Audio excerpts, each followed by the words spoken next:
Hei, kamu lagi ngapain? Lagi nonton anime nih, kenapa emang? Lah, itu kan tema penelitian kita. Oh iya ya, coba jelasin. Gas.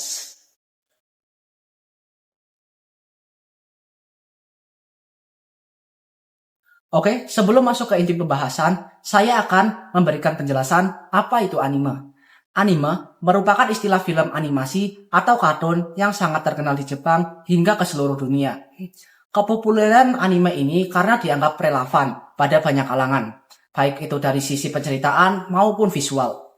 Berbagai hasil penelitian menunjukkan bahwa konsumsi anime berlebihan dapat berakibat pada kecanduan, yang ditandai dengan hilangnya kontrol dan obsesi terhadap idolanya, maka semakin besar peluangnya untuk mengembangkan hubungan parasosial. Secara empiris sendiri, di Jepang terdapat seorang pria yang memilih untuk menikah dengan karakter anime. Dia adalah Akihiko Kondo. Dia menikahi seorang karakter anime yang bernama Hatsune Miku. Sebagai alasan, Akiho untuk memilih menikah dengan karakter fiksi karena ia menolak pandangan atau ekspektasi yang kaku mengenai kehidupan berkeluarga di Jepang. Namun, alasan terkuatnya adalah karena ketertarikannya yang sangat kuat terhadap karakter fiksi, khususnya Hatsune Miku. Oke, di sini saya akan menerangkan bahwa penelitian ini adalah penelitian terkait dampak celebrity worship dari menonton anime, yang merupakan hal yang memiliki urgensi paling tinggi karena dapat memengaruhi pola pikir seseorang dan berdampak kepada fungsi sosial masyarakatnya. Terlebih kepada siswa remaja Gen Z yang menjadi kelompok penonton anime terbesar dan masuk juga ke dalam fase menuju dewasanya. Oleh karena itu, kami, siswa peduli hubungan parasosial remaja dari MTS Negeri 1 Banjarnegara, izin memperkenalkan diri. Nama saya Fade Arkana Bintara Valian, Dan saya Wildan Taufik Mubarak.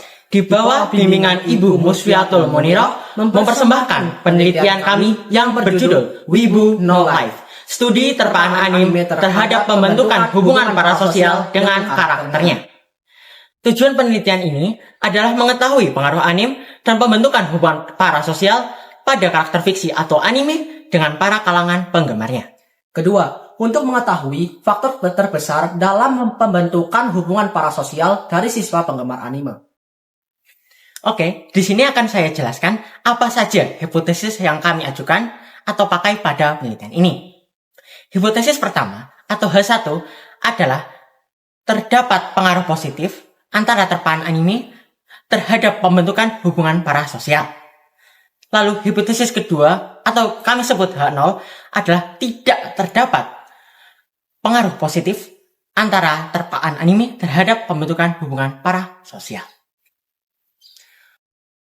Adapun metode penelitian yang digunakan dalam studi ini adalah metode kuantitatif dengan pengumpulan data melalui survei.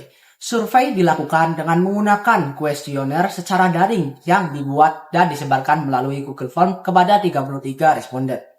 Kuesioner ini telah memenuhi uji validalitas dan reliabilitas.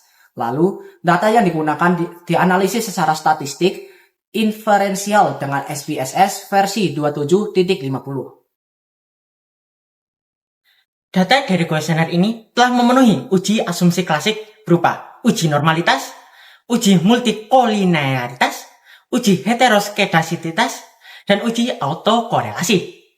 Pada penelitian ini, kami menggunakan 4 faktor sebagai variabel terikat, yaitu X1 berupa frekuensi, X2 berupa durasi, X3 berupa genre, dan X4 berupa obsesi. Dari uji simultan berupa uji F atau ANOVA, diketahui bahwa nilai tabel signifikan lebih kecil dari 0,05, menunjukkan adanya pengaruh antara variabel-variabel tersebut terhadap pembentukan hubungan parasosial secara bersama-sama. Hal ini berarti faktor-faktor yang digunakan dapat membentuk hubungan parasosial pada penonton anime. Oke, di sini akan saya jelaskan apa saja hipotesis yang kami ajukan atau pakai pada penelitian ini. Hipotesis pertama atau H1 adalah terdapat pengaruh positif antara terpaan anime terhadap pembentukan hubungan parasosial. Lalu hipotesis kedua atau kami sebut H0 adalah tidak terdapat pengaruh positif antara terpaan anime terhadap pembentukan hubungan parasosial. Lalu hasil penelitian ini juga menunjukkan terdapat hubungan korelasi yang kuat sebesar 0,710 yang berarti menunjukkan hubungan yang kuat dan searah antara menonton anime dan pembentukan hubungan parasosial. Sedangkan pada koefisien determinasi atau R2 sebesar 0,505 atau 50,5% atau moderat yang menunjukkan bahwa variabel frekuensi, durasi, genre, dan obsesi anime menjelaskan 50,5% dari variasi dalam pembentukan hubungan parasosial pada remaja. Pada hasil penelitian kami juga menunjukkan bahwa obsesi merupakan faktor paling besar dengan simpangan efektivitas sebesar 23,31%, diikuti durasi sebesar 21,0,5%. Hal tersebut wajar karena saat seseorang terobsesi akan sesuatu, maka durasi yang dia berikan untuk mendalami hal yang membuatnya sangat menyukainya akan meningkat juga. Diketahui bahwa frekuensi memberikan pengaruh negatif terhadap pembentukan hubungan parasosial dengan simpangan efektivitas sebesar negatif 8,32%. Hal ini dikarenakan terlalu sering menonton anime, seseorang individu menjadi bosan dan mengakibatkan tidak terbentuknya hubungan parasosial ini. Pengujian faktor secara individu dilakukan dengan uji T. Hasilnya tidak ada faktor yang berpengaruh secara signifikan karena nilai T hitung lebih kecil dari nilai T tabel. Kesimpulannya, variabel menonton anime secara simultan berpengaruh terhadap pembentukan hubungan parasosial, namun tidak ada faktor yang berpengaruh signifikan secara individu. Berdasarkan hasil penelitian ini dapat disimpulkan bahwa terpaan anime berhubungan dengan pembentukan hubungan parasosial dengan faktor besarnya adalah rasa obsesi dengan nilai simpangan efektif sebesar 23,31%.